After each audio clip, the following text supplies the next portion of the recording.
అదరగొట్టే కారం రంగు రుచి ఆచి కారం పొడి.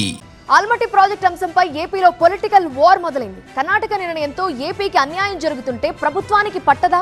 ప్రాజెక్ట్ ఎత్తు పెంచకుండా అడ్డుకోరా అని జగన్ ప్రశ్నిస్తుంటే ఒట్టి మాటలు కట్టిపెట్టు అంటూ కౌంటర్ ఇస్తోంది అధికార పక్షం. కృష్ణానదిపై కర్ణాటకలో ఉన్న ఆల్మట్టి డ్యాం ఎత్తు పెంచే ప్రయత్నాల్లో ఉంది అక్కడి కాంగ్రెస్ ప్రభుత్వం. ఈ విషయంలో ప్రభుత్వం నిమ్మకు నీరెత్తినట్టు వ్యవహరిస్తోందని వైసీపీ ఆరోపిస్తోంది. రాష్ట్ర ప్రయోజనాలను చంద్రబాబు పూర్తిగా గాలి కొదిలేశారు. ఏపీ హక్కులు కాపాడలేని చంద్రబాబుకు సీఎం పదవి ఎందుకని సోషల్ మీడియా వేదికగా జగన్ ప్రశ్నించారు. గతంలోనూ కృష్ణా జలాల విషయంలో ఏపీకి అన్యాయం చేశారని విమర్శించారు. చంద్రబాబు ఇప్పటికైనా కేంద్రంపై ఒత్తిడి తేవాలని డిమాండ్ చేశారు. కేంద్రంలో టీడీపీకి ఉన్న బలాన్ని ఉపయోగించి ఆల్మట్టి ఎత్తు పెంపును అడ్డుకోకపోతే చరిత్రహీనులుగా మిగిలిపోతారంటూ ఎక్స్ వేదికగా విమర్శించారు. జగన్ చేసిన ఈ విమర్శలకు కౌంటర్ ఇచ్చారు మంత్రి నిమ్మల రామానాయుడు.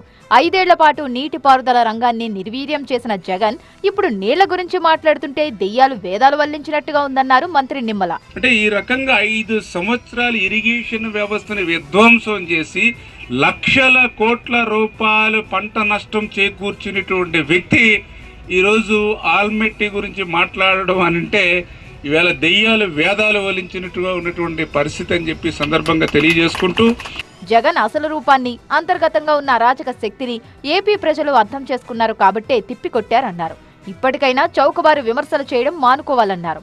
మీరు సహకరించకపోయినా పర్లేదు, కనీసం మరి అడ్డు తగలకుండా ఈ యొక్క ప్రభుత్వం చేసేటువంటి అభివృద్ధి సంక్షేమ కార్యక్రమాలకి అంతరాయం కలిగించకుండా ఉంటే సరిపోతుందని చెప్పి ఆయనకు కూడా మేము హితవు పలుకుతూ, అధికారంలో ఉన్నప్పుడు ఏనాడు ప్రాజెక్టుల గురించి జగన్ పట్టించుకోలేదన్నారు మంత్రి నిమ్మల.